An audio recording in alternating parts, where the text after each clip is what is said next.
Okay, we'd like to welcome everybody. We're expanding into the topic of meditation, which I find a rather elusive subject in some ways. You can achieve spectacular results sometimes, and most of the time, if you're judgmental, you're not consistent, you may not get what you might be looking for.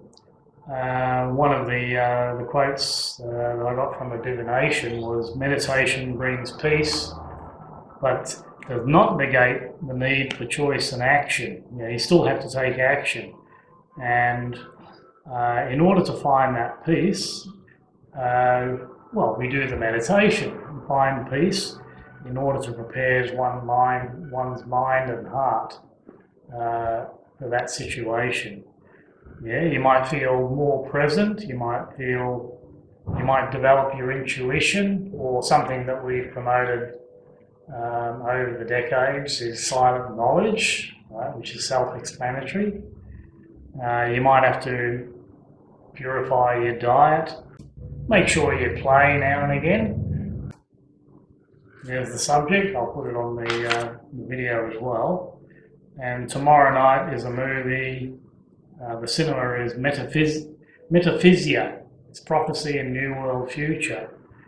And what I found interesting from that was, when the peoples of the world have become corrupt, you can be sure the next world is coming. And it appears to me like there is a corruption worldwide. So let's promote that. And there's a few things going on the following weekend as well. All right, well, that's all I wanted to say. So over to you now, Marcus. Okay.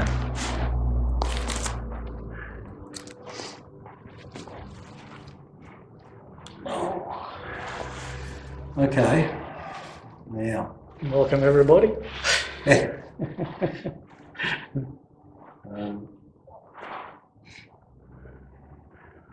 Okay. Now, meditation is a very simple thing, and people manage to stuff it up beautifully. To start with, I'm going to just introduce exactly what I wanted to offer, and that is a different attitude and a different approach to meditation than you might have come across. And it's summed up in 7 words. Close your eyes, relax, and stay awake. Now, that sounds almost stupidly simple, but meditation can be accurately summarized that way. Okay, so that's what I'm going to talk about, but to explain why that's meditation, I'm going to take us on a bit of a journey.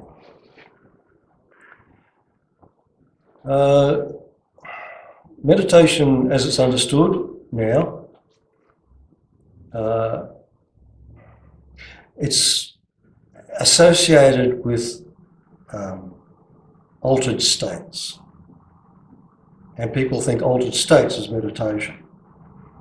And all of the traditions that you see around, primarily Buddhism, but all of them in one way or another, are promoting altered states. Okay, little kids in the kindergarten, when they discover that they can spin themselves around and become giddy and fall down laughing, they found an altered state and they love it. When you look at what adults are doing, the list of things that people do to get altered states, it's endless. They jump out of airplanes, they take drugs, they heat themselves up, they'll jump into ice water, they'll spend time in a isolation tank, they'll drink alcohol, anything to alter their state of mind. When you look at the meditation techniques that are offered, there's all kinds of practices. They go into a cave, they wear a hair shirt, you know, they put themselves into stress positions, they sit for hours. And okay, these things produce altered states, absolutely. If you do something extreme, you're going to get an extreme result, 100%. Question is that actually meditation? And the unfortunate thing with these practices is they lead to very vivid, sometimes very vivid experiences. That you get it easily with drugs, you get an hallucination, and the more vivid it is, the more impressive it is, and the more you're likely to attach a meaning to it. And you get the same thing with some of these, the most popular techniques that are around at the moment are the Theravadan mindfulness techniques. That, you know, there was a bigger fad a few years ago, it's starting to fade a bit. But if you're a dedicated meditator in those traditions, you'll sit, you'll try and maintain a posture, you'll start to get pain, you're instructed to sit through the pain. Is it any wonder you get some kind of vivid experience from that? And they attach different meanings to the kind of experience that they've got these jhanas. All right? Jhanas are relaxed states progressively. Buddhism's got the 4 jhanas that are mundane, and the higher 4 jhanas where you start to have an experience of internal light and things like this. Okay, you get an internal light. Yeah, one of the most dramatic altered states is death, isn't it? Yeah. Near-death experiences, you know, they've been shared with us quite a lot, and they're perfectly valid. Okay, that's an interesting one. You have to think that it's possible to think that when you're dying, it's a high-stress state. All right? And if you're on an operating table and you are brought back to life and you're brought back to consciousness, you know, vivid consciousness, awake consciousness, and you report some kind of extreme experience, well, it's a bit hard to tease out whether you've had an objective experience of reality or you've had a vivid dream state brought on by the stress. It's not clear. Right? It's not easy to get corroborating evidence to validate your experience. Then there's on YouTube there's plenty of channels where they've got people reporting their near-death experiences. Absolutely no doubt they're reporting honestly. But you don't get, people aren't reporting the same thing, they report similar things. And also you see they report according to their culture. You know, people who are Christian will have a Christian experience. They'll see Jesus. If you're Hindu, you're going to see Krishna or Vishnu. Right? There's a cultural element to it which calls into question the objective validity of it. And it might be real, but how do you know? How do you tell? Coming back to some of these meditation experiences, all right, people are very impressed, and there's a real hazard. People can become self-impressed so easily. Vanity is our biggest hurdle, and you also see that people interpret these experiences according to their pre-existing belief structure. Many years ago, I came across this woman, Muslim woman. Her husband was going out to work. She was spending the day in her bedroom praying, and very devoutly, very energetically. And you know, I was visiting next door, and she happened to come across, and she told me the story. And she'd seen this brilliant light. Okay, and she interpreted that she had seen God. All right. If a Buddhist has that experience, they're having an experience of some kind of pristine consciousness. That's how they interpret it. But it's the same experience. Well, what is it? Is it God or is it consciousness? You know, And maybe it's just an internally generated stress reaction, which is what I think it is. There's a whole range of experiences that people might have because of the meditation practices. Okay, coming back to the point, I'm advocating that it's a lot simpler than that, and in actual fact, these one-pointed practices are taking you in a dead-end way. Anapana and Vipassana became very popular. A lot of people have probably practiced it. You're watching this video. Okay, Anapana, the instruction is, pay attention to the touch of the air at the inches of the nostrils, and you use that as your meditation object. And whenever you see yourself being diverted away, you catch yourself daydreaming, drop the daydreaming, come back to the touch of the air. Okay, that gets a result, definitely. But isn't it interesting that you're thinking?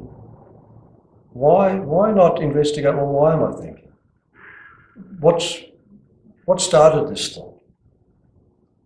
Instead of suppressing. Now, what happens, that technique, why it gets the result? People, if they persist, will succeed in suppressing their thoughts. They'll succeed in holding their attention. If the people spend hours and hours, days and days, months and months, they'll get this one-pointed experience at some point, definitely, at some point, and they might see a light or whatever. When they see the light, that confirms them that they're on the right path. Okay, what's gone on there?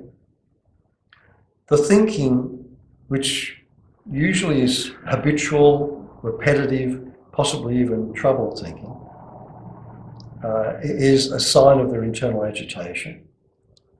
And you suppress it, you use this meditation object, and you experience a relaxed state, which is unfamiliar, new, deeper, and yeah, you want it. All perfectly natural. Okay, but you've done that by repressing the thinking process, the agitation. You've put it to one side deliberately, it's part of the technique. All right. When you stop practicing, you go to a meditation retreat or you do a self-practice and you stop, all of the effort that you've gone into suppressing the thoughts, well, you're no longer doing that and the thoughts come back. Now, I've seen people on courses that have had a flood of emotion come back, and it's overwhelmed them. 30 years ago, I did some volunteer work at a psych ward for a couple of years, and one little girl turned up. She'd been admitted after coming into one of these meditation courses. She was now on the psych ward, right? And one week I turned up and she was not there. I was told, okay, she's in the main hospital now. And what had happened, she'd gone down to the local railway station, stood in front of a train, and at the last moment jumped out of the way. But the train chopped off half a foot. Right? Now, I never got to the bottom of exactly what went on with her. But in general principles, she had a whole lot of stuff come up and she couldn't cope with it. Right? Now, that's a direct result of the meditation technique. Because, okay, she's repressed stuff. Right? She's had a bit of relief from it. She's had a relaxed state. She might have had some kind of meditation experience. And she's been force-fed Buddhism into the bargain, right? Given a whole pre-digested interpretation of what's going on for her. And when she stopped meditating, all of the internal conflicts have flooded, and all the coping mechanisms which she was probably getting by with, suddenly they're not working for her right now, and she's in the psych ward. And the people in the psych hospital, they don't really understand what's going on, because it's kind of outside. This is going back 30 years. It's going outside of their experience. All right, now, what I'm trying to get across to people, and I have a lot of difficulty explaining because they can't quite catch on what I'm on about. There's a natural process, right? It's perfectly natural for us to work out our problems. Right? I use the example, you go off on holiday. You go somewhere, you transplant yourself out of where you are, go to some location, and spend a couple of weeks there, and you're refreshed. Now that other location essentially is no different to where you've come from, except your habits and the pressures that you're under, you extract yourself out. And the natural process starts to take over. You know, you get a bit of life review, a bit of relaxation. What tends to happen with thinking? Thinking has a cause. It comes from somewhere. It doesn't happen by itself. It comes from somewhere. And it's your first primary contact with reality is how things make you feel. And it's from that you think about it. Now, if you've got emotional conflict, what you end up with is like if something happens to you, somebody hurts your feelings in a profound way, that's a pain. Especially if say you've got a significant other and they turn on you in some way and they betray your trust. You love them, but they've hurt you. And there's a conflict there. How are you going to deal with that? Well, it's a pain. Right? And it creates a physical pain, which is you embody those emotions. Now, if you're well equipped as an adult to let the emotion happen, that you can live with the conflict and you can feel everything without trying to change how you feel, okay, that's the natural response. But a lot of these conflicts are deeply buried from their childhood and all the rest of it.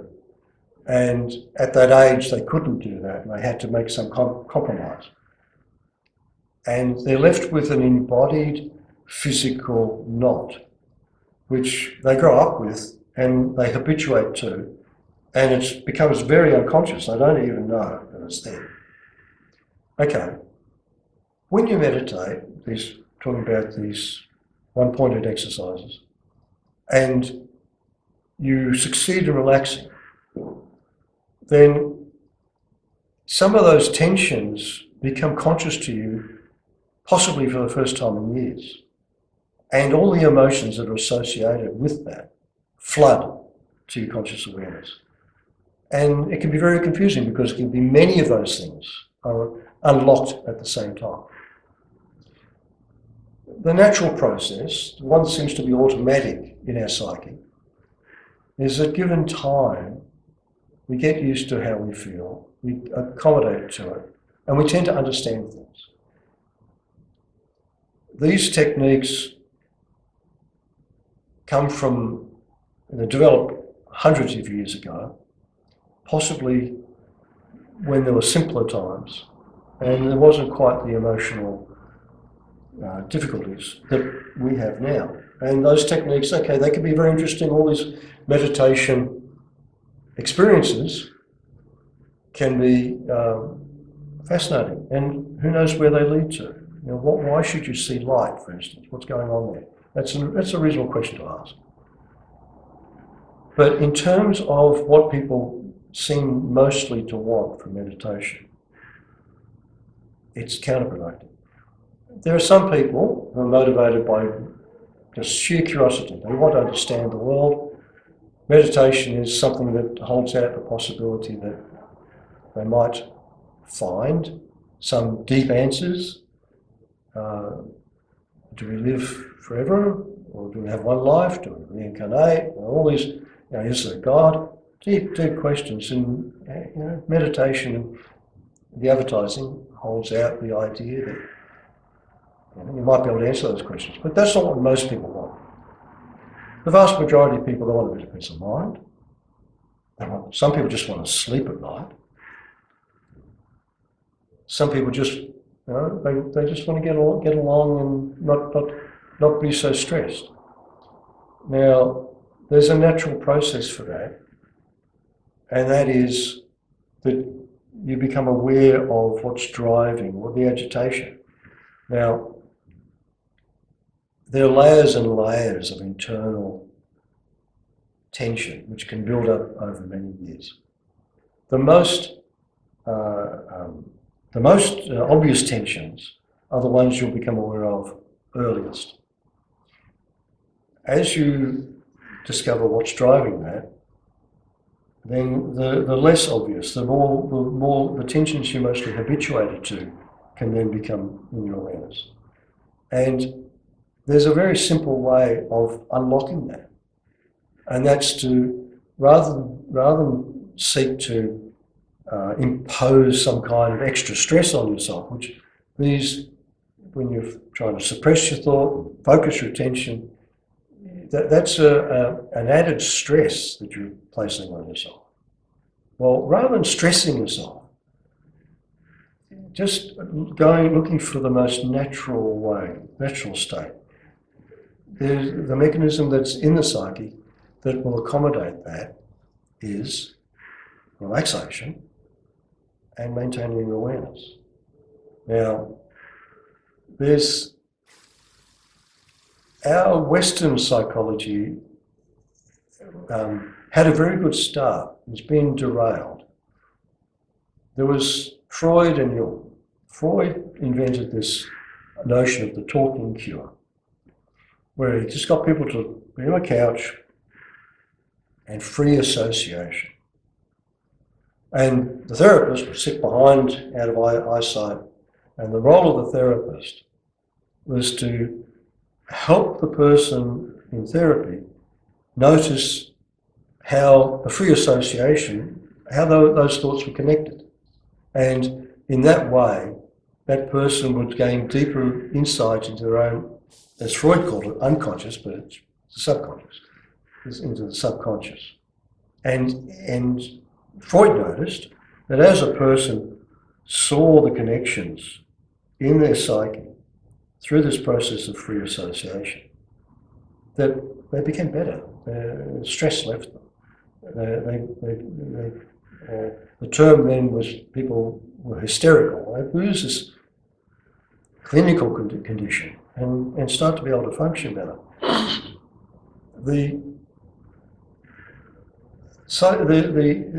You understand yourself when you see the connections with things. So when someone's got habitual troubled thinking and they can't stop, well, it doesn't come from nowhere. It's got a cause. And the causes are usually internal emotional conflict. And the resolution for that is for it to come to the surface. Now, some of it is so deeply buried, it takes a long time for it to come to the surface. But it will happen naturally. And that is a process which, in my opinion, really is meditation, because it's self-awareness. If you bring your subconscious into consciousness, well, that's self-awareness, that's self-understanding. Now, these techniques that are one-pointed techniques, okay, you may get those kinds of results with that too, but you're going about it the hard way. You're actually pushing aside the thoughts which are occurring. Well, if you do that, you're turning a blind eye to your own self. It's counterproductive. You're not engaged in a self-exploration process at all. You're actually engaged in hunting for an altered state. And what I see far too often, in fact all the time, is that people approach these things, they've got their culture, they've got the philosophy that goes with the technique that they're practicing. If they get these states, it's all interpreted. And in actual fact, a lot of people use these meditation practices not as self-investigation, not as self-release, not as self-understanding, but as a way of coping. because they get a bit of peace from all these problems because they suppress them. Right? Okay, you can do that, but you pay a price. Right? And it's not meditation. It's not any kind of realization. It's not any kind of enlightenment. It's a self-deception. There's something to understand about our modern culture. The emotional impact on us is so much more complex now than it was ever in history. I'll give you an example that we can now bring people back from near death. So, what happens emotionally to a person when a loved one is in the hospital and they're connected up and they're being artificially kept alive and they're presented with a decision? Are you going to pull the cord? And the doctors are saying, pull the cord, but we need your permission. Okay, that's an emotional difficulty which is new. Humanity's never had to deal with that. Death has always been something that when someone was dying, there was the vigil. People sat around waiting for the death, and there was nothing anybody could do. So there was no emotional trauma except the loss. But now we've got this extra complication. We've got the complication where we can be fully informed of every war, every disaster, every trouble, every pain that anyone's got in the world. Well, that's new. 100 years ago even, you might hear about a war. You might be in the war. You might hear about somebody's troubles, but it wasn't a constant thing. It was an occasional thing. It was someone close to you. And because they're close to you, you had some sort of input into it. Maybe you can make it a bit better because you're there present. But we're surrounded by all these things going on around us, absolutely overwhelmingly negative. And you are completely powerless to do anything about it. And you're relying on people to make decisions for you. And if they make bad decisions, you have to cop that sweep. That's an emotional condition, an emotional experience which is new. Right? Now, we go off and we take these techniques and we apply them to ourselves now. Well, the people who developed those techniques didn't necessarily have those problems. They didn't necessarily have this flood of emotional accumulated conflict come flooding back that overwhelmed them. So these techniques are not necessarily appropriate to our age at all. And we've got very well-meaning people in the medical profession who are trying to adapt these things as therapy, as mindfulness training. And these people, honestly, they've got no idea what they're doing. They have no idea what they're playing with. But they're trying to help. Well, the old saying about it, road to hell paved with good intentions. Well, and you've got a whole lot of experts all over the internet. The idea is, they're into neurobiology, right? And they're looking at the mechanics of science of the mind. Well, that's all very good. But they don't actually have a grasp, many of them, of the very fine work that was done centuries and thousands of years ago in the cultures which developed these meditation techniques. And there's something to question about the validity of these techniques even when they're developed. We've got three major religions. We've got Buddhism, Christianity, and Islam. Okay. If you're going to take just on face value the narrative that goes with those, the three individuals who are the prime movers of these religions, well, there's a pattern there. The Buddha spent, according to the text, 6 years of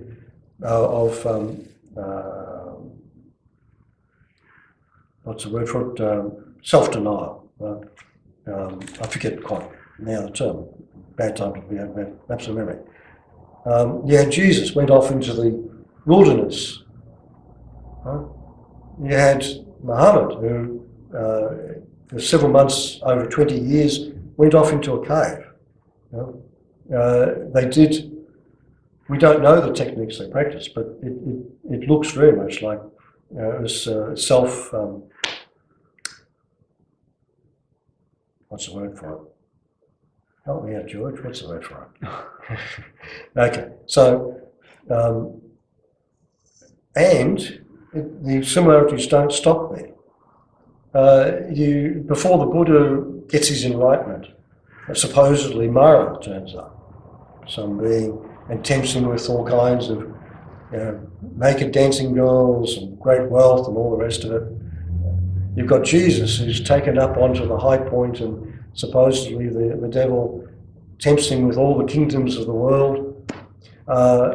There's some reports about Muhammad having all these, having to deal with demons in the cave. Eventually he hears the voice of Gabriel, who dictates the Quran. Okay, so there's a similarity here too, okay? That they're all reporting contact with divine beings. Okay? And how do we know this? Well, these people were experiencing this by themselves, so clearly the Buddha, Jesus and Muhammad blabbed about it. Right? Okay. That's interesting. They've done these techniques which are, tapas, self-discipline, restrictive, hair shirt stuff. And they've been very dedicated about it. They've gone off to the wilderness to do it. They've endured. And they're getting these experiences and they're applying interpretations to it, and they get so much self-belief, they develop this charisma. They influence all these people. Now we've got these religions which incidentally don't agree with each other and are in conflict with each other constantly and in internal conflict. So it's a reasonable question to ask, how valid are all these experiences anyway? Right? Are we just playing, just like the little kid in the playground getting giddy, but in a very sophisticated way? Is it meditation? Is it self-understanding? Does it lead to something real and worth having? Right? So I'm advocating a totally different attitude. There's a psychology that goes with these practices. And a lot of it is fear of death. People want to know, is there a heaven? Is there a life after death? Is there enlightenment? Is there something more than I am? Right? That's what drives these things. And people have these meditation experiences as a result of these extreme practices. Well, like I said before, if you do something extreme, expect an extreme result. But that doesn't make it valid, and it doesn't make it useful, and it doesn't make it enlightenment. No? If you go to meditate, and if meditation is a real thing, right, and I'm claiming there is something real about meditation, it's about understanding yourself. Well, if you want to, if you were going to explore anything to understand it, the last thing you're going to do is stir it up, change it, pressure it, or impose something on it. If you want to understand something, the most natural thing is to look at it without disturbing it as much as possible. Right? To not pressure it, to not strive for something. You want to approach it with just a curiosity and allow. And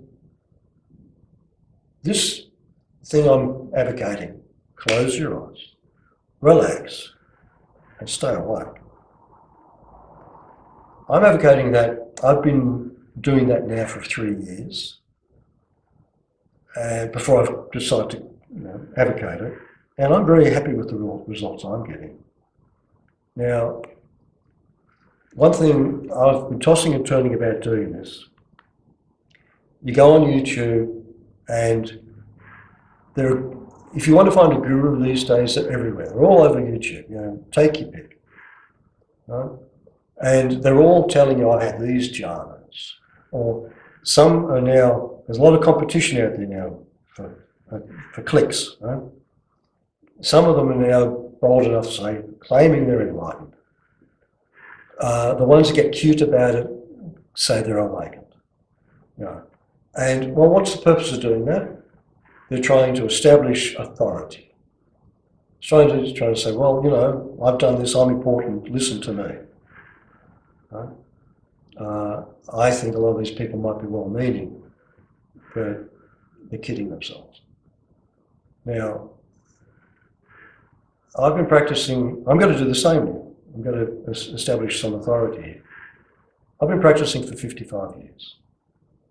For 25 years, I did those one-pointed techniques. And, you know, I'll debate anybody about the results you might get from that.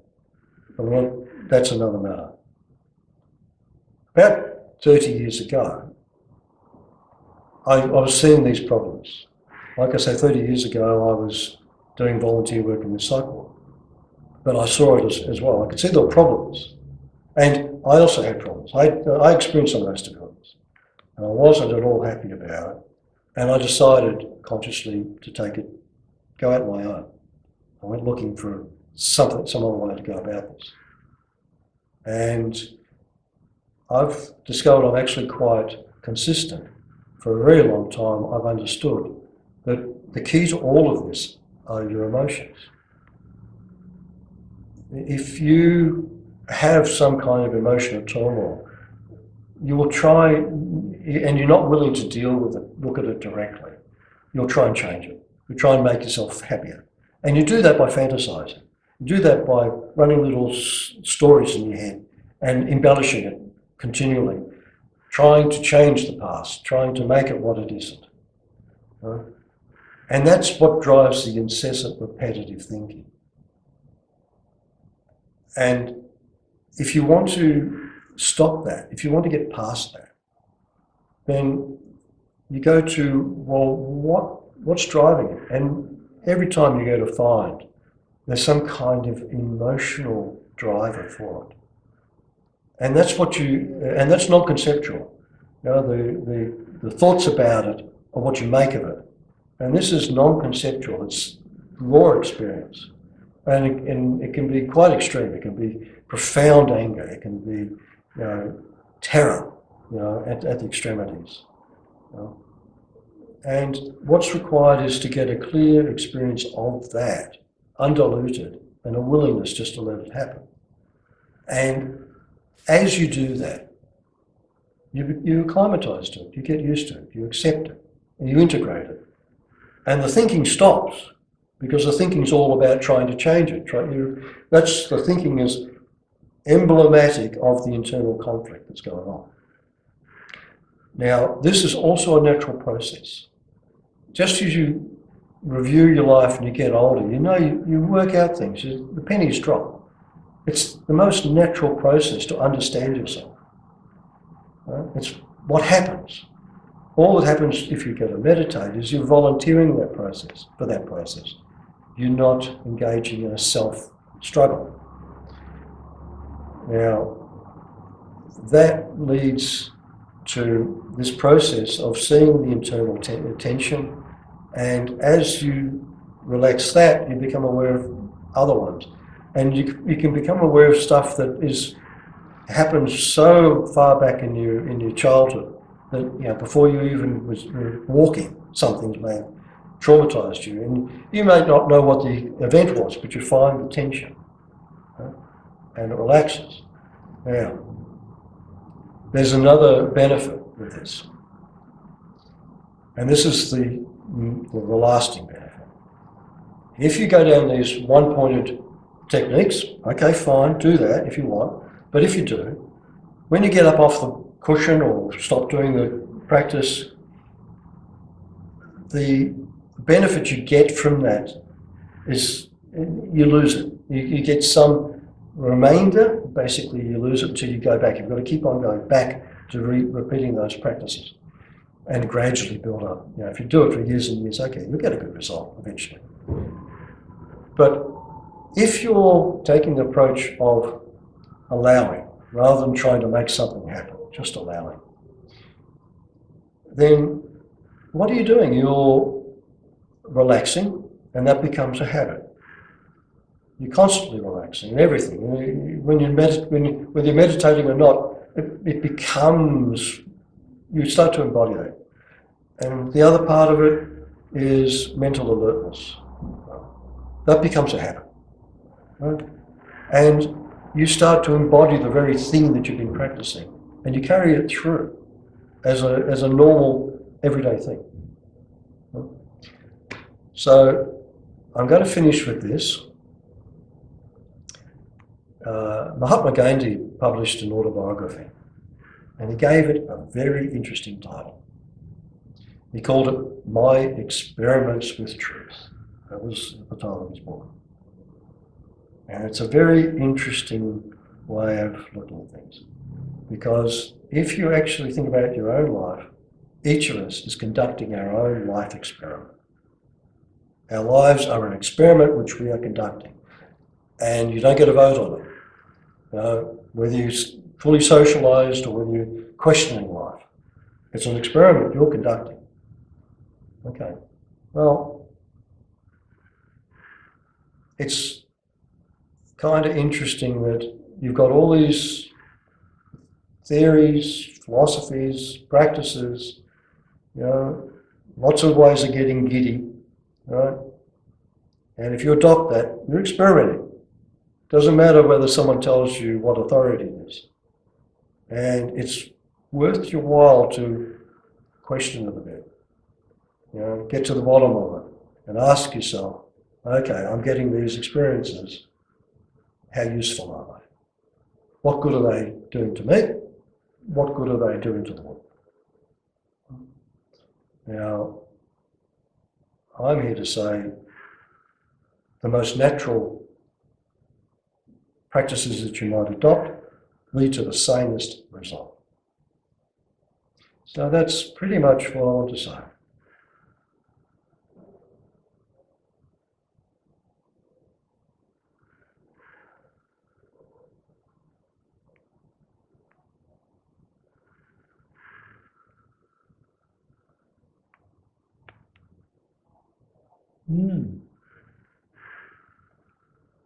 Well, I've made some notes. All right, let's hear them. And on the element of ritual, what I find is, particularly in the shaman sorcerer type, they can hear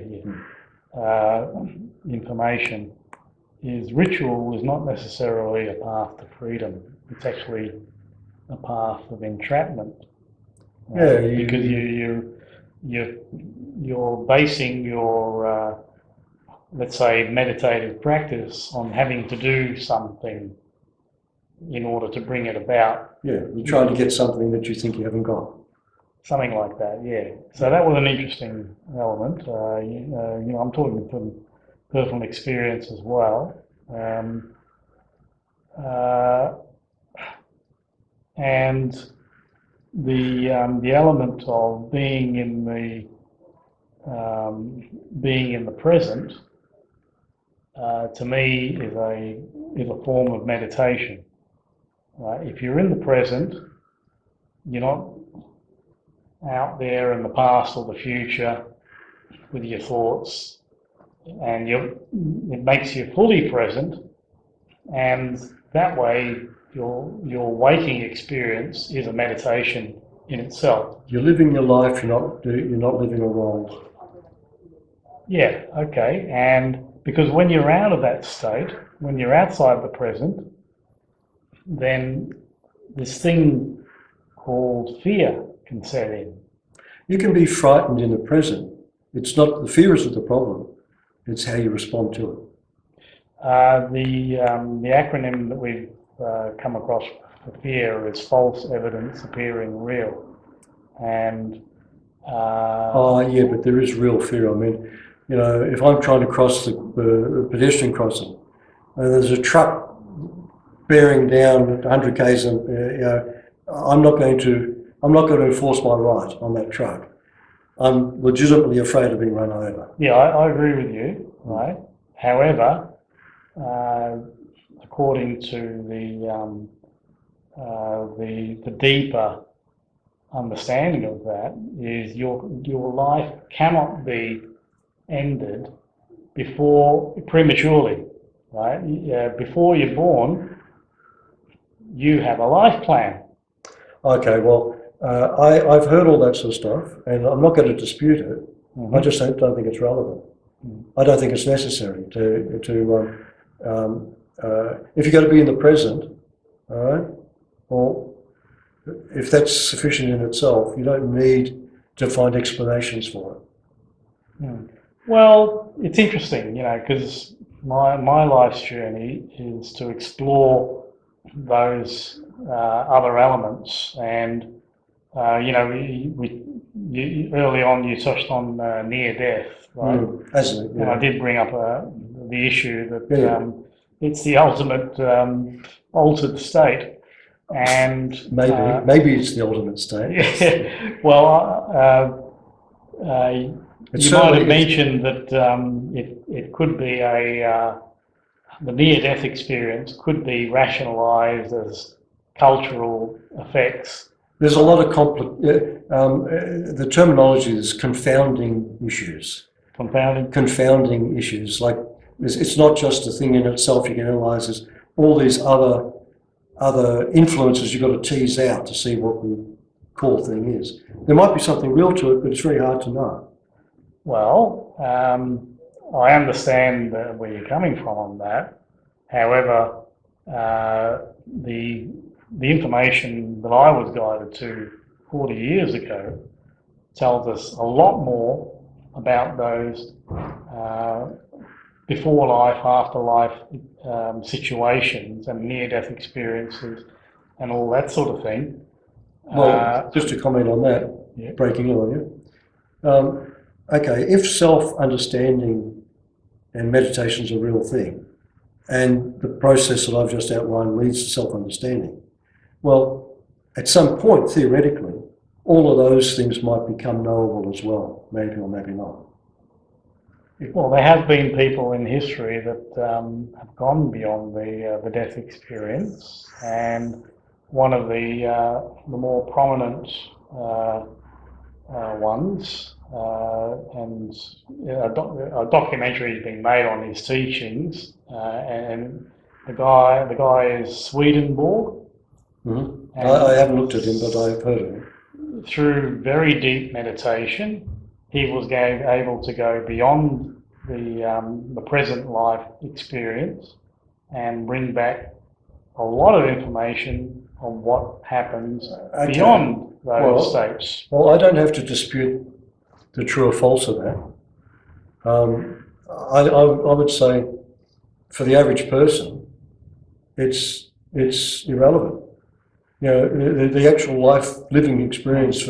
It's like, for instance, we've got this big debate now: are UFOs from aliens, or are they, figments of people's imagination?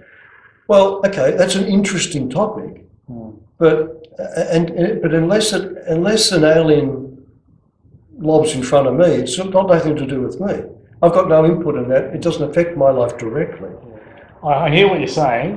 To me, it's very important, right? It's subjective, I think. To a lot of people, no, it's not relevant. To me, it's absolutely relevant to know who I am. It's worth having an open mind about these things. I'm really focused on what is of real practical benefit to people. And for instance, I see in our society, right, what's happening in our society right now. We're losing civilization because we're losing trust. People no longer trust anybody. If you don't have trust, we won't have a civilization because it's founded on trust. But that's okay. Yeah, but it's not okay. It may be okay. I don't know. We'll see what the future brings. Well, the movie that I quoted, which is screening tomorrow night, it talks about corruption, right? Yeah, okay, And once we reach that level of corruption, you can be sure the next world is coming. okay, if another world's coming, you've got to ask yourself, what's the mechanism by which it will come?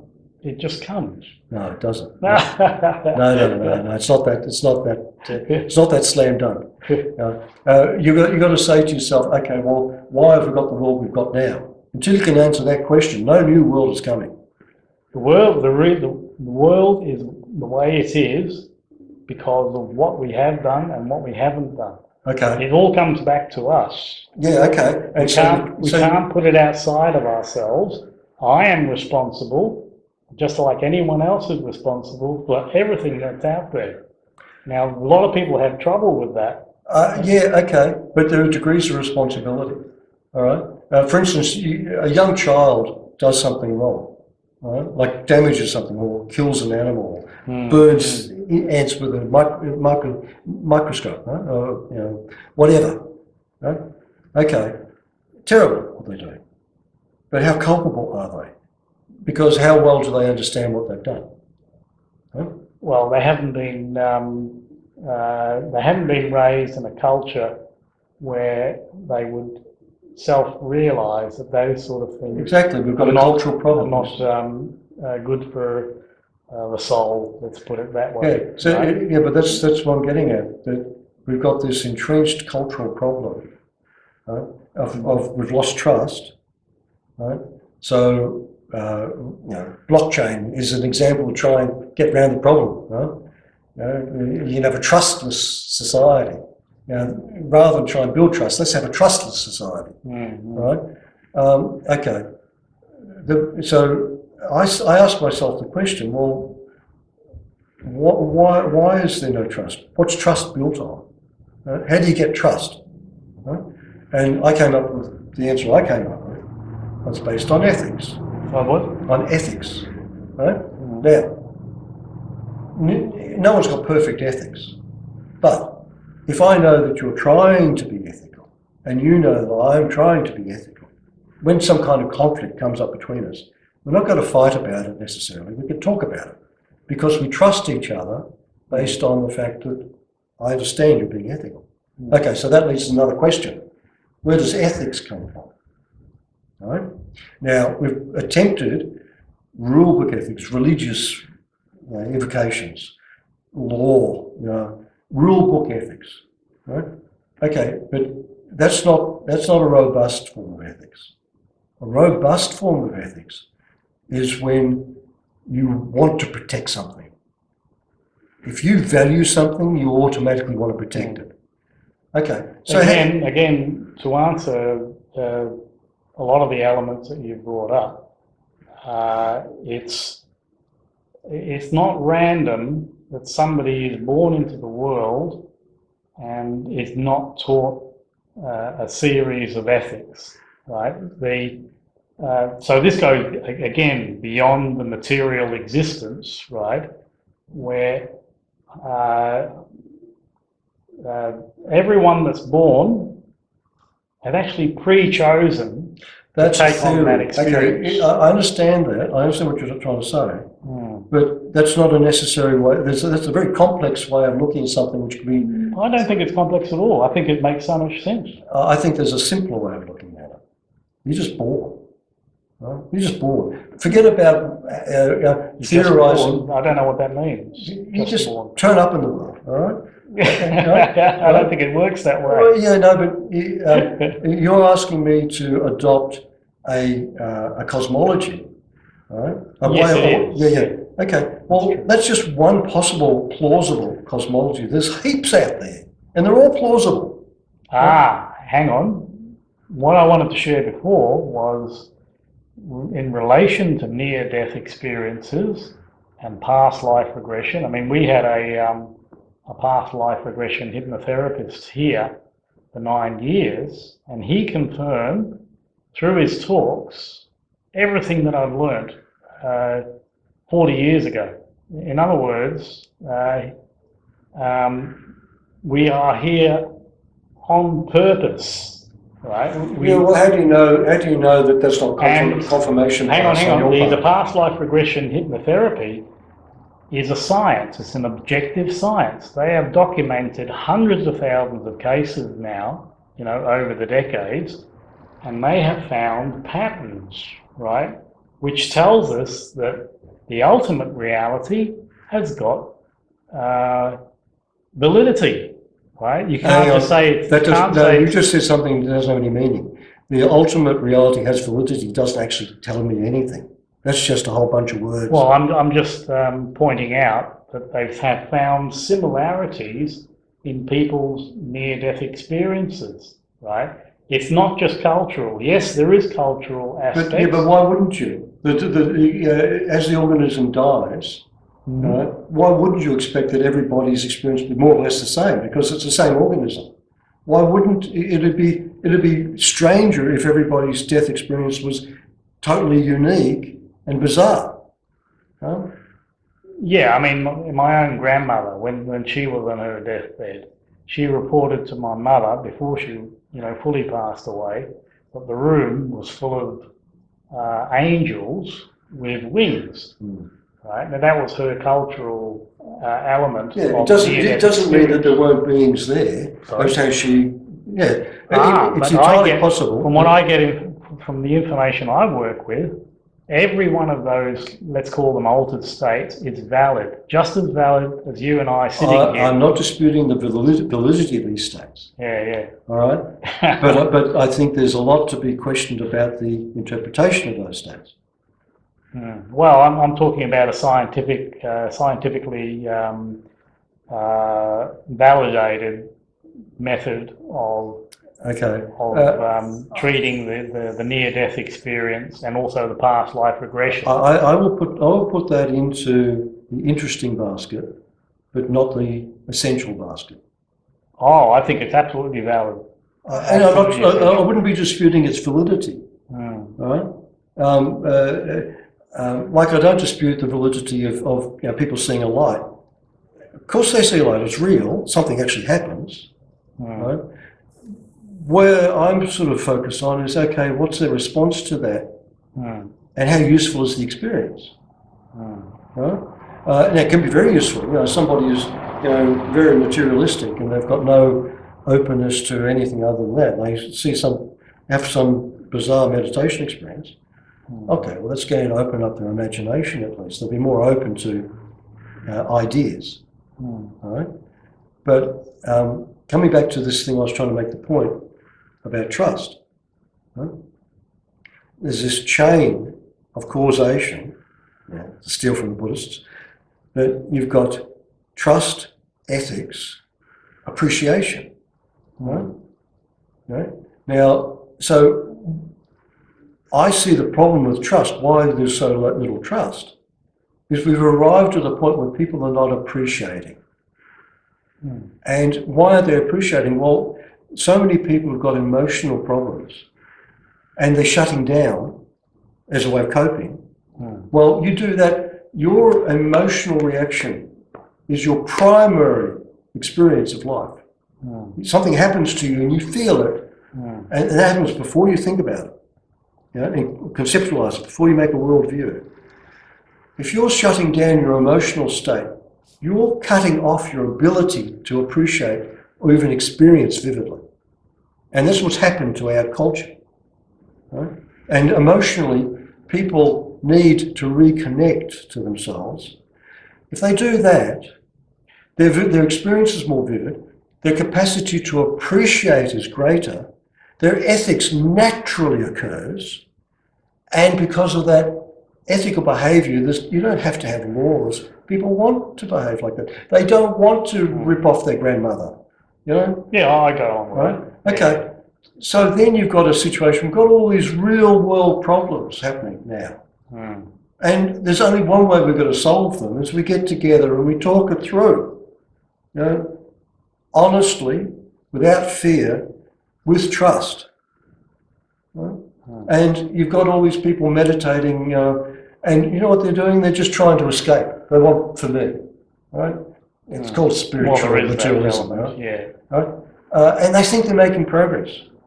And most of them are trying to make a buck out of it. You know, the number of meditation apps out there now is ridiculous. Yeah, I agree with that. Yeah. You know, and it's so narrow, and it misses the point. I've seen a lot of people. You know, I'm going to talk from experience here. I've seen a lot of people, you know, that they make all these claims about their experiences. You know, and I can see it's absolutely obvious to me. I can see the underlying emotional tension that's in their bodies, in the way they present themselves. It's obvious to me. It's not obvious to them. Well, what's the point of those experiences if they haven't unlocked their emotional life and just living freely? Well, how then would you recommend people dealing with their traumas that they've had in their earlier life? And there's plenty of that. You know, the Freud and the Jung method might be psychoanalyzing. I think that was a promising start. Psychoanalysis in the early days was a very promising start, but it was at its infancy, and it's been abandoned. You know, it hasn't been developed. Right? That would have been the Western equivalent of discovering meditation, but it's withered on the vine. Okay, well, I use a method in my yoga practices which seems to deal with the issue, right? And it's got some really strong advantages, right? Because what happens is instead of having to do what the psychiatrist or the psychologist does and makes you relive the traumatic experience, you know, which can go right back to a traumatic birth or something like that. I don't think they make it, but they encourage it. Well, instead of doing that, right, you get into a meditative practice like doing hatha yoga, right? And what I found is on more than one occasion, a student in a yoga class all of a sudden bursts into tears and they don't know why. And the explanation for that is that the trauma that they've taken on in their earlier life is stored somewhere in their body. Yes, it gets stored physically.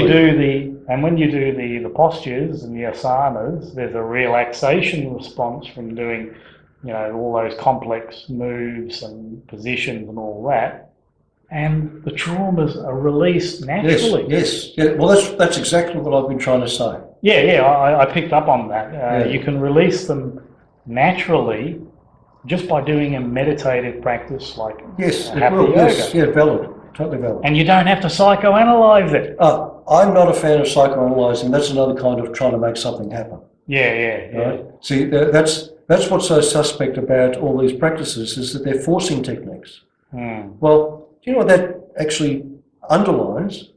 The person's dissatisfied. Right? There's something they don't like about themselves or life or whatever, and they want something more as a compensation. Now, the problem isn't that they're not meditating. The problem is that they're not addressing their dissatisfaction. Right? And how do you do that? Well, that's another natural process of, if you would allow, right? And talking about childhood trauma, you know, a lot of that childhood trauma revolves around emotional betrayal. Whatever it is. Okay? And so you've got a significant other, a parent you rely on 100%, who you love. And they do something which is just so counter to your welfare. Yeah, it's horrible sometimes. Yes. Yeah. Okay, so how does a child deal with that? They have to suppress it. Well, the understanding, this is why I say this other metaphysical cosmology is so important, is that that child born into that realm of very dissatisfying parents has actually chosen to have that experience. But now you're adding something which, okay, it might be true what you've said, but it's unprovable. Hang on, it is provable. No, Right, pull the other one. Pull the other one. I've got heaps of information on this. I don't care because I can give you all kinds of plausible cosmoses out there that have been proposed, and they've all got their evidence for them. All right? Otherwise, they wouldn't have lasted it through time. Right? You've got the Hindu version of your reality. You've got the Buddhist version of reality, and they've all got their evidence that they'll bring to bear to substantiate their case. I'm not arguing about the validity of those things. What you just said might be true. It might be the whole truth. Well, I'm also talking from personal experience. So, okay. What I'm trying to say is that that's not the critical piece of information that you need. What's that? It's not the critical piece of information that you need. I think it is, because it leads to understanding why it's happened. Okay. For you, it might be an understanding. For me, if I went on, it'll be a belief structure. Right? Even if it's true, for me it'll be a belief structure. And it's not based on belief. No, but you're telling me, and I don't know, and I've got to trust you, right? For you it's knowledge, for me it's a belief. Okay. Right? Okay, well, psychologically that puts me in a situation where I can now take this belief and lump it on my problems and use that to squash my problems. Right? Make me feel better. Right? Which is the way people are using meditation these days. They're using it as a way to suppress the pain, not bring the pain to the surface and allow it to happen. Right? And that's all I'm only on about what's... people want to escape these problems. They want to understand themselves. And I'm arguing that the way they're going about it is not helping. Even though they may be very interesting techniques, they may lead to these techniques with a clear mind, with an untroubled self, with a completely relaxed starting point. You do these one-pointed exercises and go into these trance states, and maybe commune with deities and astral travel. All that may be real. Right? Maybe real. Maybe real. Maybe real. Okay. It's far more common than what you think. Yeah, but that doesn't matter if you're in pain, locked up with a whole lot of There's a reason for the pain. Yeah, but the reason for the pain, okay, I'm going to quote the Buddha here. He addressed this problem, right? That he has this analogy of someone being hit with a poisoned arrow. And, people around him start pulling the arrow out, And he says, no, don't take that arrow out. I want to know what kind of poison's on it. And after that, I want to know who shot me. All these things have to be answered before you pull the arrow out. Right? And that's basically this analogy fits here. Right? You need to address the primary problem first and in proper order. It's a bit like trying to play a chess game. You've got this wonderful opening that's going to win, but you make all the moves in the wrong order. Right? You're going to get crushed. Well, maybe Buddha was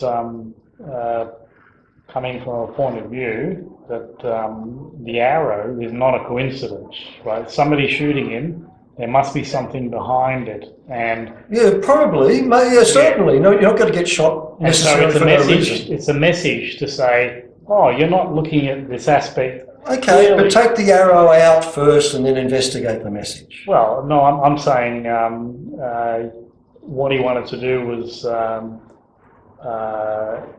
have a better embodiment of understanding. Yeah, we're still recording, aren't we? Yes, we are. Good. I want to put something. Well, we could do this as an interview, I think put this whole thing up as one big thing. I think it's been pretty good.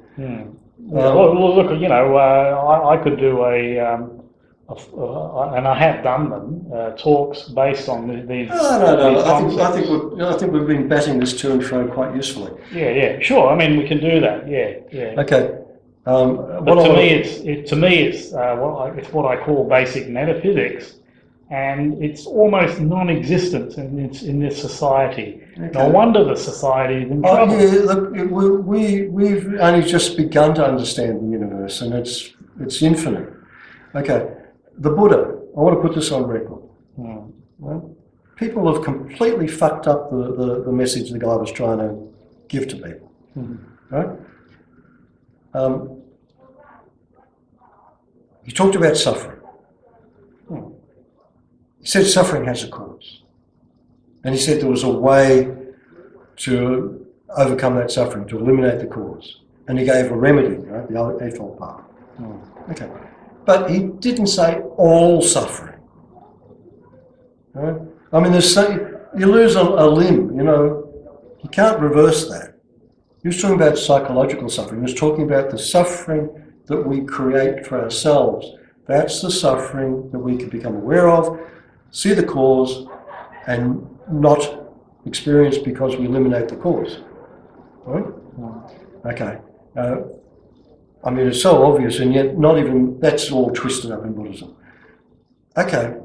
The Buddhist meditation practice, that Vipassana, by the way, is only about 150 years old as a practice. Is it? Yeah. There's an American academic fellow called Robert Scharf. He looked into the history of it. Comes out of Burma. People like Ledi Sayadaw and that created the technique.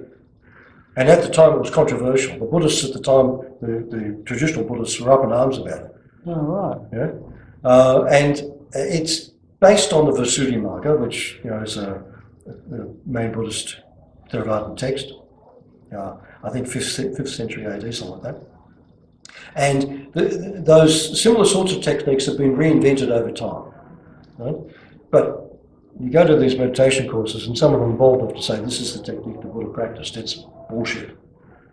Not. It doesn't mean it's not a good technique, but it's not what the Buddha taught. We don't know what the Buddha taught. Right? However, there's a good guess to say that he taught similar sorts of things that are in yoga. He taught a one-pointedness leading to nibbana, which is a suspension of the conscious awareness, as we talked about in that Yoga Sutra thing. Okay. He was talking psychologically, for fuck's sake. Right? He was saying that you create, in modern psychological lingo, you create a self-image automatically. You've got no choice of it. You create a self-image. But you become attached to it. And if the image that you carry in yourself is skew-whiff, is crazy, then you're going to do things which are going to be self-harming or harming to others. You're going to suffer.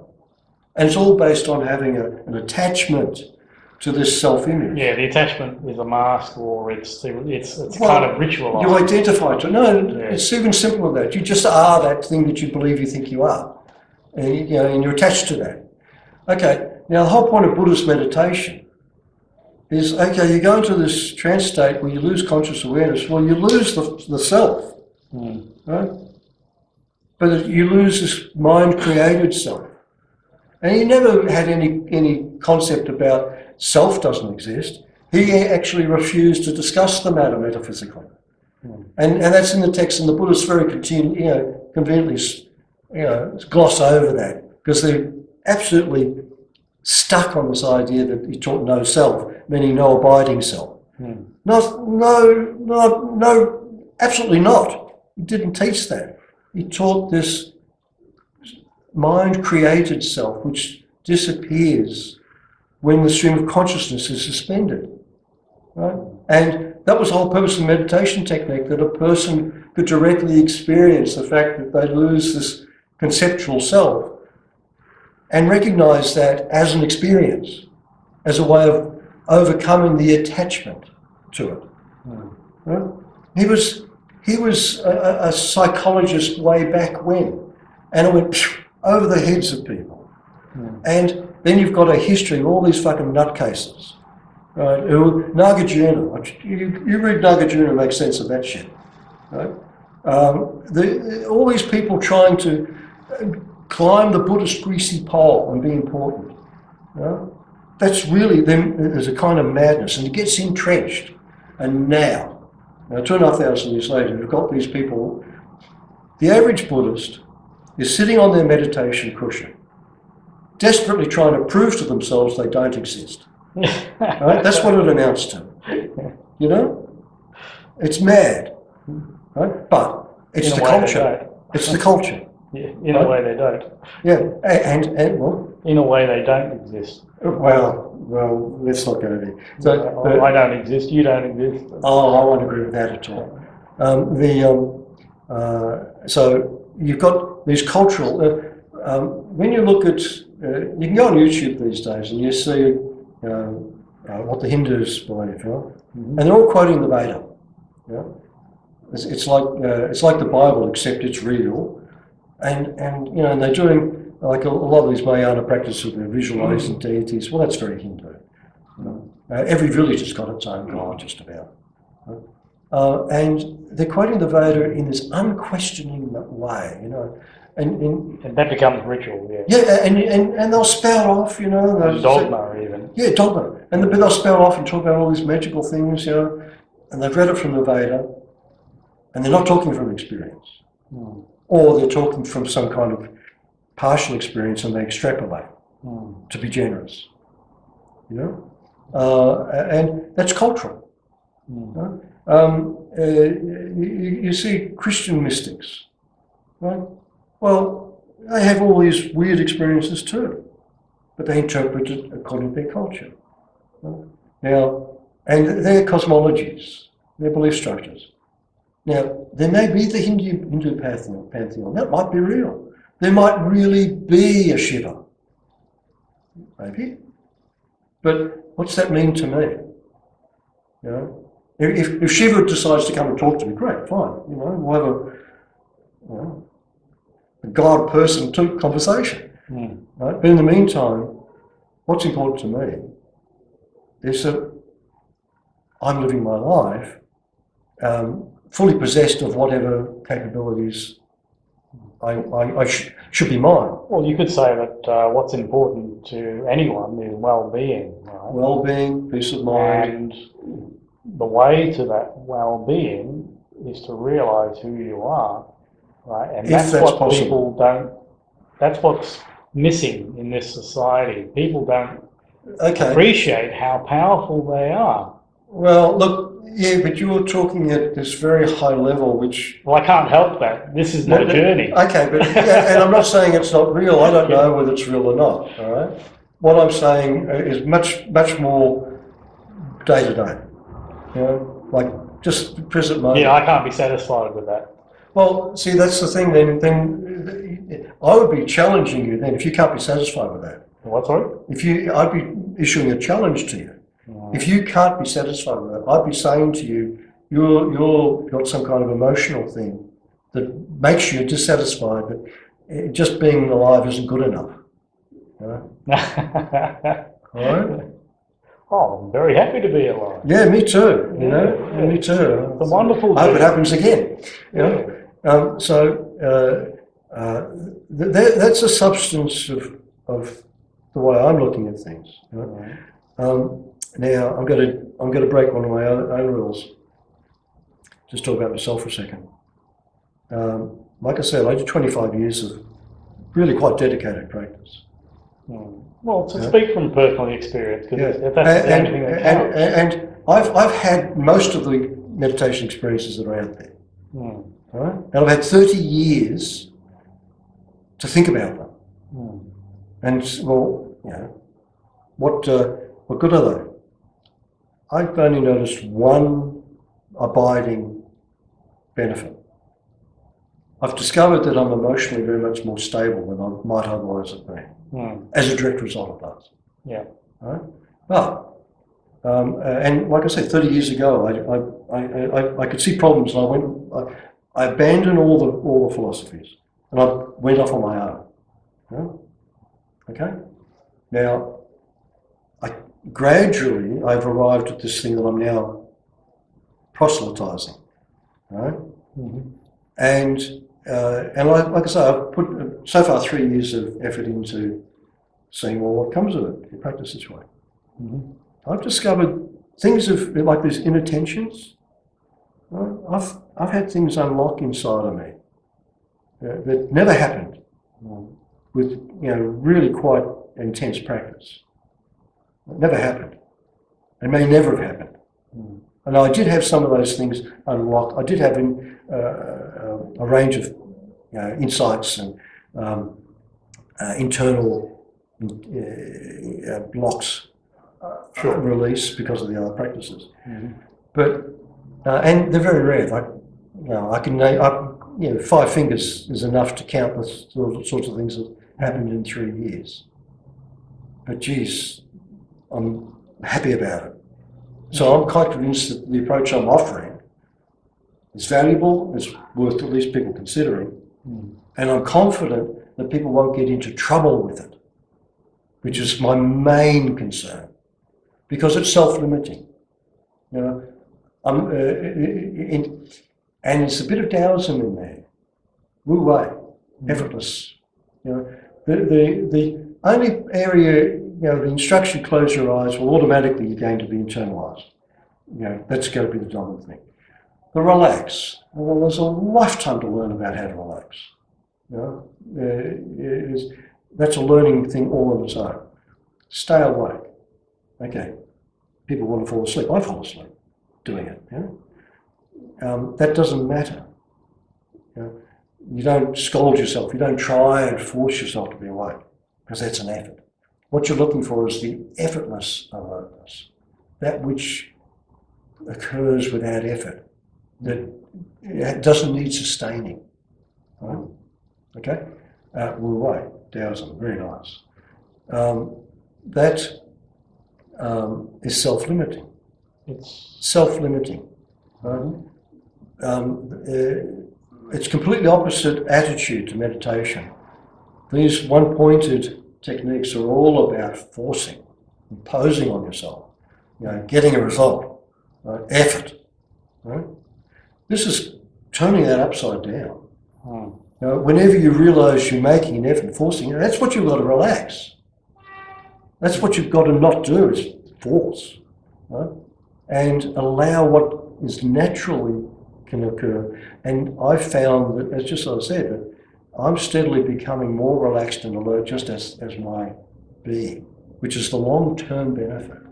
Apart from all this unlocking of the internal knots, and I don't know if there's any more there or not, but I'm finding that I'm just all the time just more relaxed than I've ever been. And it's developing, it's growing as an abiding state. Right? And I can see that as a harmless way to proceed.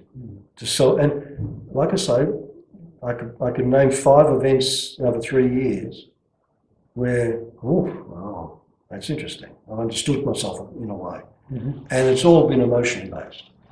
And I didn't even know it was there. Yeah. And some of the stuff was really, from very early age. And I understand in retrospect that, you get this internal knot, something, triggers you, and you get in the self-defensive sort of thing. And you grow up with it, and it's just, you habituate to it. And that's the false evidence appearing real. Yeah, you habituate to it, and you don't know that it's there even. Right? The ego takes over. Well, you compensate. Right? But this gradual relaxation, those deep tensions that you don't know are there, well, you become aware of them. And you don't necessarily, become aware of it while you're meditating. Just, 2 of the examples produce dreams, which, what's that dream all about? And from this I've understood, well, I've got to use the same word twice, understanding. When you understand yourself, that's when you see the connections between things. Right? When the pieces come together, now that's self-awareness. If you want to be self-aware, that is self-awareness. If you want another kind of definition, okay, fine, but that's self-awareness. And you end up less and less habitual stress. Right? Now, going back to this thing about trust, and where I see its social implications, we've got people who are engaged in habitual fearful actions, and they're utterly unaware of what's driving them. Yeah. Right? And that goes, they get rich at the expense of 1,000 people. So they piss 1,000 people off and they destroy their trust. And they destroy the society around them. And they end up having to live in gate cities to protect themselves, you know. But they're playing a role, right? And the people that are damaged from that have actually chosen that. Oh, there you go with this. You're imposing something on it, which you can't prove it. You might think you can prove it. Okay, well, we can argue that. Prove it. But even if you can prove it, it's irrelevant. I think it's very relevant. Okay, so you're going to tell me that somebody who's been fucked over by somebody, that person chose to be fucked over. Unfortunately, yes. That's Yeah. the case, Okay. but, I've heard that. No, you can't. You can't say that to anybody that's suffering. Okay, I've heard that many times elsewhere. Yeah, you can't say it to somebody that's suffering. And but hang on a second. Yeah. Hang on a second. How does that help them? It doesn't help them. No, I agree. Yeah. No, but how does it help them even if they believe that to be true? Let's say, oh yeah, I came here to be fucked over. That doesn't change their situation. That doesn't lead to insight. You're right. Okay, so that's what I'm saying is irrelevant. Yeah. Actually, that's a good point. You can't say to somebody who's lost a loved one, get over it. They chose to leave now. Islam has that attitude. Inshallah, if God wills, it is written. That's the Islamic outlook that everything's predestined. I'm not taking it as Islamic outlook. No, I'm saying it's paralleled in Islam, and it hasn't got Islam anywhere being particularly useful. No, there's got to be compassion involved. Compassion. Compassion is based on appreciation and valuing. Yeah. Okay, and that's my argument. Appreciation is dependent on how vividly you experience life. Right? If you don't experience it, you're never going to appreciate it. Right? You have to let people have their grief. Well, yes. Well, yeah, and we've got a society which actively suppresses negative experience. And you go out and compensate yourself by having a good time to make up for it or to change it. And that's what's wrong with our society. It's why we're in this shithole that we're in. Because we are actively suppressing our emotional experience and denying it. And well, okay, you can successfully do that. You can compartmentalize bad experiences, but you can't do it and still have your cake. You still can't, if you shut down your capacity to experience bad experience, the price you pay is you lose sensitivity to the experience in general. And people with deep emotional conflict, yes. I tried teaching meditation 20 odd years ago. I was running classes for a couple of years, and I was teaching the Anapana. And I had a few people run away because they sat there and they started feeling. Well, I'm not here I'm here to feel better. Off they go. Okay. Now, yes, some traumatic experiences. When I was driving cabs, I picked up a few Vietnam vets, deeply traumatized people. Yeah. And the things I had one guy explain to me, he was part of a 3-man ambush. And he explained to me in gruesome detail the events of an ambush. Yeah. And he was a regular customer. I picked up several times after being kept. He told me the story. He felt comfortable telling me the story. But he's carrying this emotional burden all his life, and it's a pain. It's a deep pain, right? And unfortunately, the only cure is to be able to deal with it, accept the pain. And what's more, when you do that, the pain doesn't go away. It's not as if you can make yourself feel better. You know, that's what a lot of people mistakenly try to do with meditation as well. They're trying to, you know, have this pure life, you know, uplifted. No, life's life. And this pain, you know, the guy's killed somebody. Yeah, the way I operate with that is you can't get through life without pain. Well, pain's a part of life. It's how you Yeah, but it react doesn't to it. have to be suffering. Well, it's going to be suffering. No, it is going to No, be no, suffering. no. Hang on. There's a difference. Okay. Right? Well, You can, and I conceptualize this in a yoga class, right? Some of the stuff we do is quite advanced, right? And there is pain involved, but you're actually enjoying yourself because it's an experience rather than suffering, right? The suffering that you attribute to it is a judgment, right? But if you can break through the barrier of holding a particular pose, which is quite difficult, then the sense of achievement is phenomenal. Okay. And Well, you I can assure you of this. I will never come to your yoga classes. Well, that doesn't matter. That's your choice. But you might be missing out on an incredible experience. No, I'm going to raise it. That falls into the same category of the one-pointed techniques.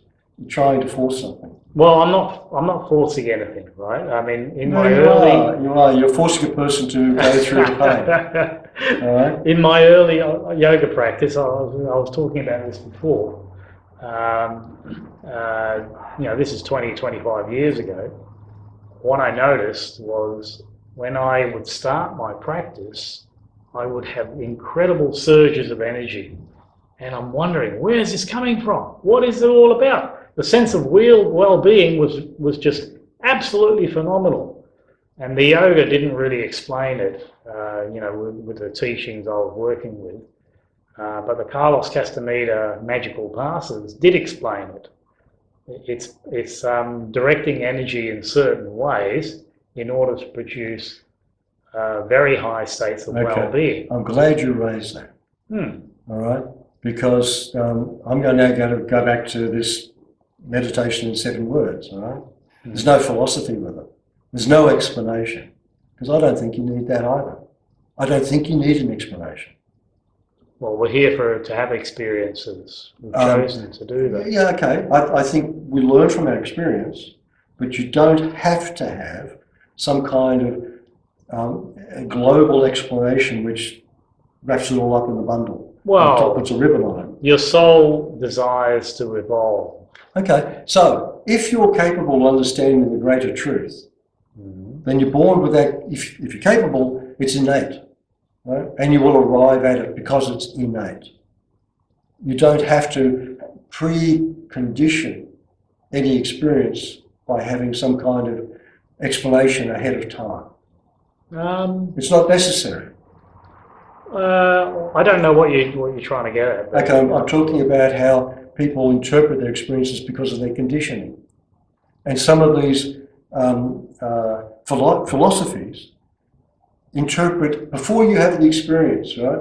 You go to a Theravadan Buddhist, and before you experience light, right? You've already been given the philosophy which is going to explain what that's all about. And the light confirms the philosophy.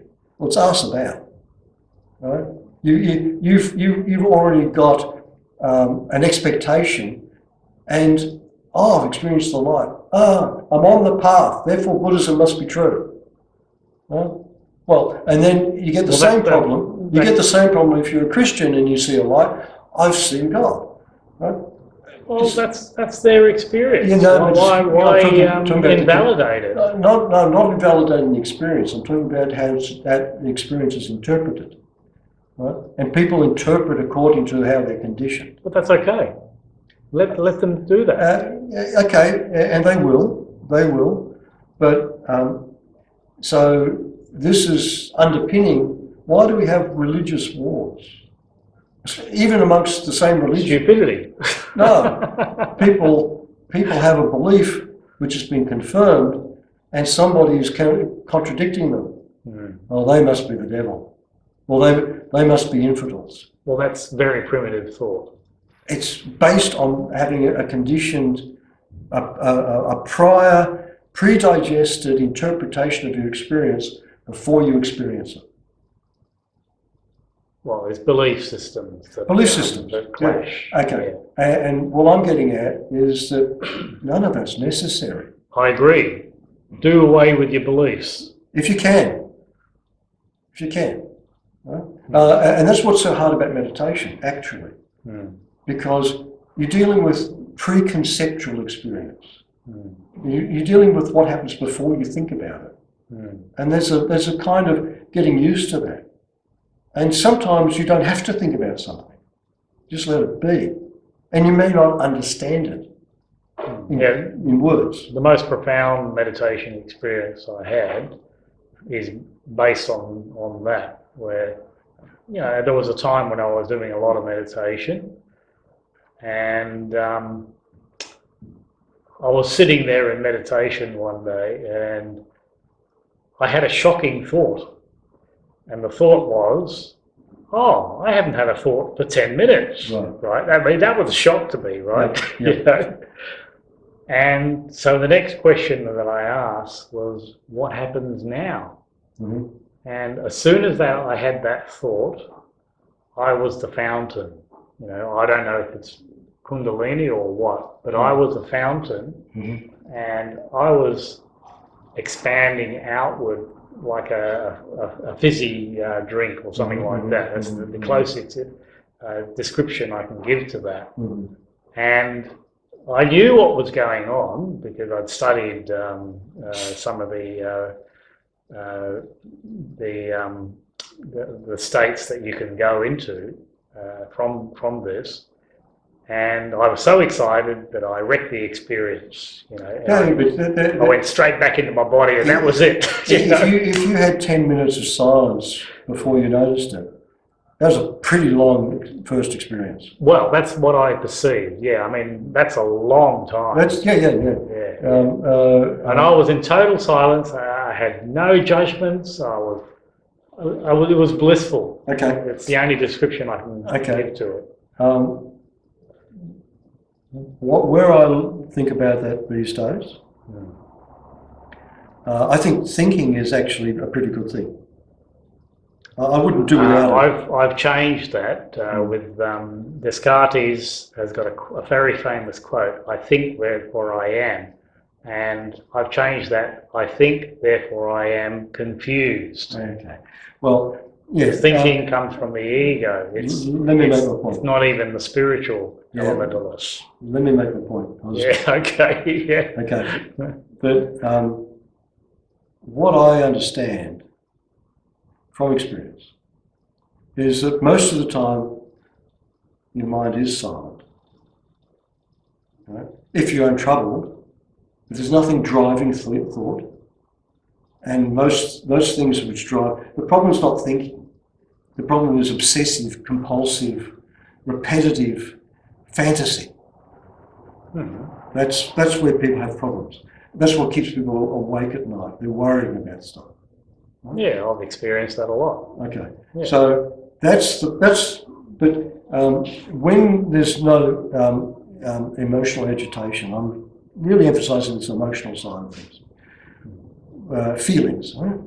When there's no internal agitation, there's nothing actually to generate thought. And most of the time your mind is going to be silent, naturally, without any effort. But there are other times when you want the capacity to think. You want to be able to think about something, and you wouldn't want to dispense with it unless you can, if you can't conceptualize, make a thought conceptualize, then you can't think of the opposite. It's only because you conceptualize something that you could fantasize, well, what if I reverse that? And build conceptions upon conceptions. There's nothing wrong with that unless it's out of control, unless it's something which is dominating you.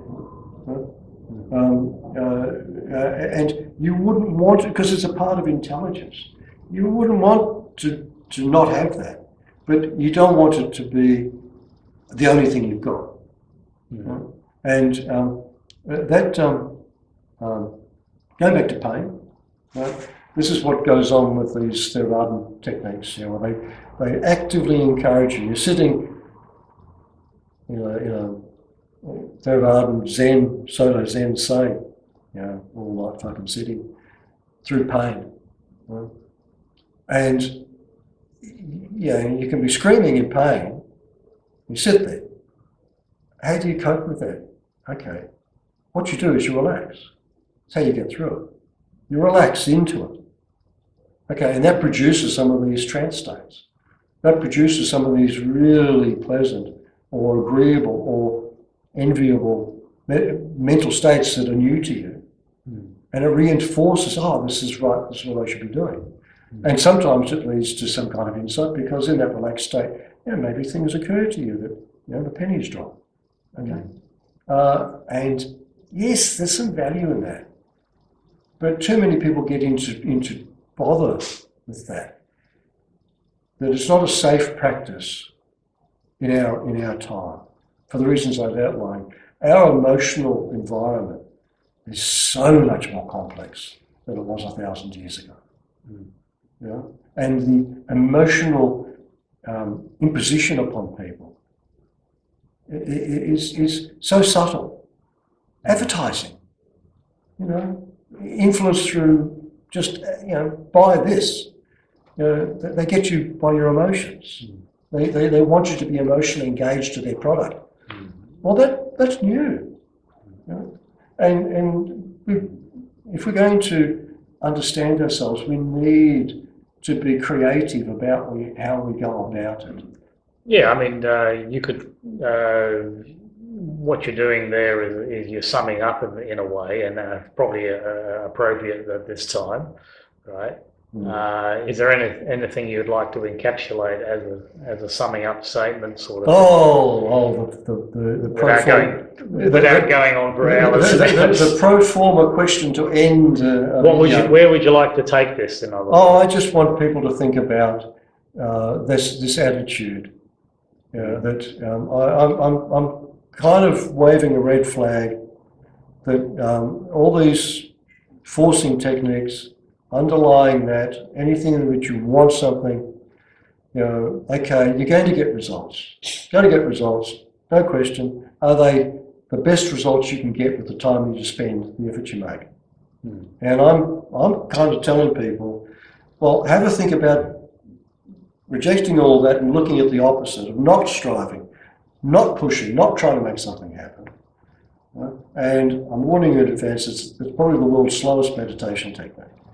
Things happen very slowly, but they're useful and profound when they do. Sorry? They're useful and profound when they do. And there's an advantage. Close your eyes, relax and stay away. You're training yourself to be that. Not necessarily closed eyes, but relaxed and alone. Other practices say focus on the breath. Focus on the breath is a forcing technique. Well, why focusing on the breath works is because it's a subliminal sensation which is always there. You point your attention to that, you're raising your awareness just slightly to capture a subliminal experience. Right? So you're heightening your attention. That's why that's a technique. Right? Yeah. Okay. But it's not as simple as that. It gets more complicated. So I'm just asking people, be a bit more self-critical, a bit more critical of the gurus, a bit more critical of all these traditions. Right? Like I used that Mahatma Gandhi thing. Like it or not, we are all conducting our own life experiment. That's true, yeah. One last point, fellas. I got very confused many years ago. You talk to people who've been meditating, and the conversations always start out really nice. Wait, what, sorry? Start out very nice. Everyone's agreeing. Yeah. But the more you get down to the detail, no, but disagreements happen. And that puzzled me a lot. And it was more pronounced with people who've been long-term meditators. Okay, then I looked at it, well, there's an assumption in meditation that everybody's mind ultimately is the same, and all the experiences are the same. There's an unquestioned assumption. It's hidden. Like enlightenment means the same thing for everybody. That's an assumption. Everybody's mind actually is unique. You're not really. Someone can report all these unusual experiences. Well, that's them. What's important to you is your own investigation of your own mind, which has probably never occurred before in the universe and may never occur again. You're a unique expression of life. And your own investigation is unique to you. Yeah. Is this something that you'd like to have a regular gathering with people? Oh, well, we didn't do real attracting the audience tonight.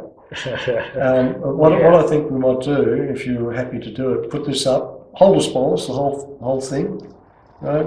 Let people listen to our discussion, because that was as the interesting. problem I see with it is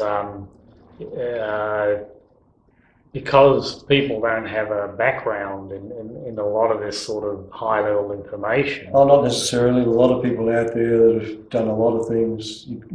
It's easy to underestimate what other people have done. Well, that's true. Yeah, maybe that's a judgment on my part. Maybe people getting together and sharing their experiences would be a very powerful thing. How about we put this up, right? Let people see it. If there's a response to it, we'll respond to their response. If there's no response, clearly we bored the tits off everyone. Yeah, well, everything's okay either way. From my perspective, it's I would be looking at the basic metaphysics, which is an expanded version of what you're. I'd be saying, forget that. Well, that's your problem. No. I'm trying to make meditation accessible and easy without imposing any belief structure on another person. They can have their belief structures. This is not about belief. This is about worldview. Okay, let's not say belief. Let's use the term worldview.